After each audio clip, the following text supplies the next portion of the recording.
Hey ho, and welcome back to another double nuke. Oh my god, another double nuke.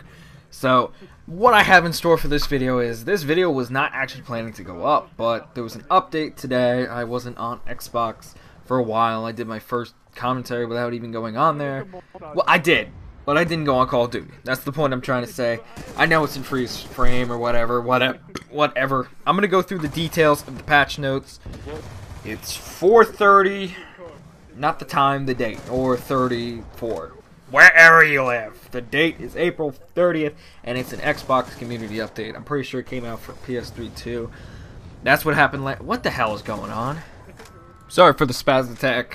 My thing froze, Sony Vegas, so I just didn't know what was going on, and I panicked and started wetting myself. So we're back from that break. This is a double nuke on Slums. I've been holding off on the Slums gameplays. Sorry. By scratching your head or my head, it's one of them. I'm sorry for forgetting your gamer tag. It just confuses me sometimes. So on to what I've been saying. Oh, you can hear my computer in the background. Oh, deal with it. It's rendering some shit. I don't know what's going on. I think it's because I'm uploading a video to YouTube right now, and you'll hear some of my clicking noises with my mouse. Oh well, so I'm going to go through all the features, and let's hope they don't cause controversy. Here we go. Feature improvements and a limited time game mode to the bonus playlist. This is really cool. The Arms Race Team Deathmatch. So what it is, it's a game mode that awards a player 150 points score per kill instead of your normal 100. So what it says is let the score streak wars begin. Dun dun dun. So that is pretty interesting, and I might actually hop on there. No pun intended there. Because the thing about Team Deathmatch in this game is, when you care about your score per minute, it's 100 points a kill, and you're not exactly seeing too many people, so you won't do too well, and your score per minute will dip. It's just not going to work well. I think this Arms Race Team Deathmatch, the new Team Deathmatch thing, will do pretty well, and it might I don't know how it performs, so when I play that game mode, I'll check on it, and I'll update you guys, so you guys know. So, what we have in store next is added a post-match connection quality survey, which will be represented to a sampling of players to access online gameplay connection quality. What? I somewhat understand that. You know, you're in a lobby, pretend you're in a game, you press the back button, select button, I don't know what it is, and you see people just going 3-bar, 4-bar, whatnot. I think you can see that now in the lobby. So if you see a guy 1-bar, you're concerned. Now here's all the multiplayer issues addressed. Some of them are pretty interesting. Some of them you could care less about and never happens to you. So going down. Fixed an issue reported by the community where players could get infinite ammo for the Death Machine, War Machine. I saw that somewhere. It's a glitch. They call it an issue, but I call it a glitch. Addressed issue, glitch, reported by the community where players may not die when getting stuck with a crossbow bolt. I wish they didn't fix that, and that sounds pretty exciting. Doesn't happen to me, though. Fixed an issue reported by the community where the hunter-killer drone will float around slowly when they miss a target from a certain angle. I don't know what that means. Addressed an issue reported by the community where the frame rate may drop for another player when the host changes their audio settings during a match. Only Treyarch would have that. Addressed multiple issues on Magma where players were able to fall or dive to prone in certain lava areas and survive. Many people would know that from KWire Speedy's video. That's pretty funny. Players can now enter the crouch position while sprinting while the riot shield equipped. I don't know. I think I read that wrong. But whatever. Care packages now appear in blue and orange on the map when colorblind assist is enabled.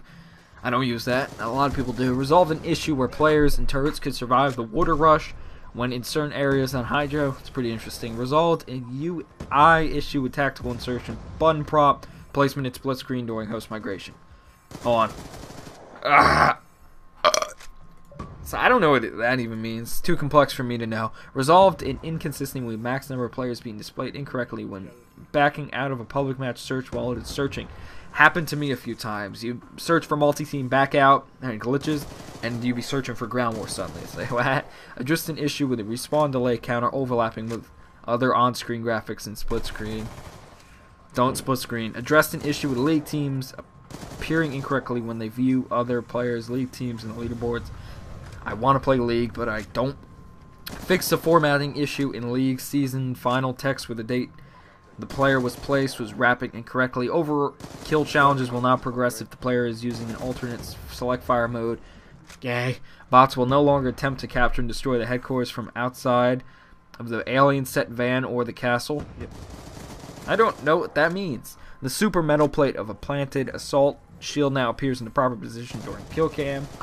I hate those assault shields, I really do. Fix the Hellstorm missile not defaulting to the center of the vertigo map when it flies in. Equipment, turrets, guardians are now destroyed when they're thrown or placed into the lava in some areas on magma. That's pretty funny, even though they probably could survive it for a little while. Addressed an issue with the custom and private match change team scoreboard not updating in real time when the overlay is on screen. Some of these I just don't even know. Addressed a rapid scrolling issue in the preset class menu. Chopper Hunter Field Specialist Challenge updated to Aircraft Hunter with a description that reflects the aircraft that need to be destroyed to complete the challenge. Whatever the fuck that means. Text displayed for enemies forfeiting increased on split screen to make it more legible. I can see where that's coming from. You know, those tiny ass little screens that they give you. Everything's like, dang, like what the fuck. Fixed an issue with the last player alive defusing the bomb and search and destroy not receiving any defuse points. That's a bitch. Resolved an issue with signing in and out while a film is loading in theater, and the icon to distinguish a search and destroy bomb location is now visible to a codcaster who is spectating the defending team. Resolved an issue with attempting to sign into a Twitch account with dual play enabled. Fixed an issue in the combat record where the images would disappear when scrolling off or onto the combat record. Fixed an issue in offline system link when the host leaves the lobby. So, a few things I can add there is first, I forgot. Can you believe that? Okay, one is, I don't even know, I forgot. Okay, when loading a film in COD TV, my goddamn game doesn't fucking crash. Are you kidding? My game crashes sometimes when I load a game in. When I load a thing in COD TV. Another thing is, fix the issue where EMP grenades last forever. And onto the other stuff. There's a few other stuff down here, which is quite interesting. Revert a global spawn. Influence will change from previous game update due to undesirable side effects. We're Treyarch. We tried fix, but we break even more. So they went back to the previous spawn system. Thank God. Because, I mean, the last one was worse than the one before it. So, it's like having,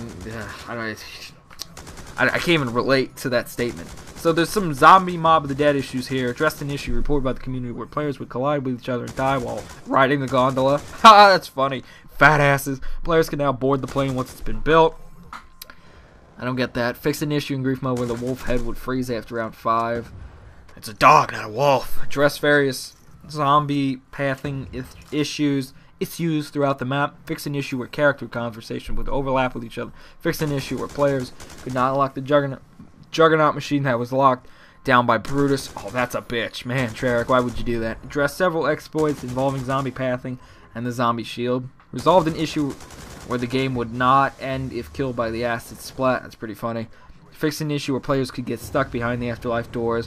Resolved various pathing issues where zombies would not path to players behind open doors. Addressed an issue with the electric chairs placing the player underneath that's it, just the. Addressed an issue where the prompt to build a plane would disappear while holding the tomahawk. Addressed an issue with the wins and lost data not updating in the Grief leaderboards. That's all the features so far. I forgot the main thing I was going to say. I'm really bummed about that because in my mind it was pretty cool that I could say it and then I'd feel like a boss. But if you enjoyed the video, leave that like rating. The patch notes are, it's not the biggest patch in history, but it definitely fixed the spawning. That's nice. Some other things, like those glitches with the infinite ammos, those issues. They're not glitches, they're issues.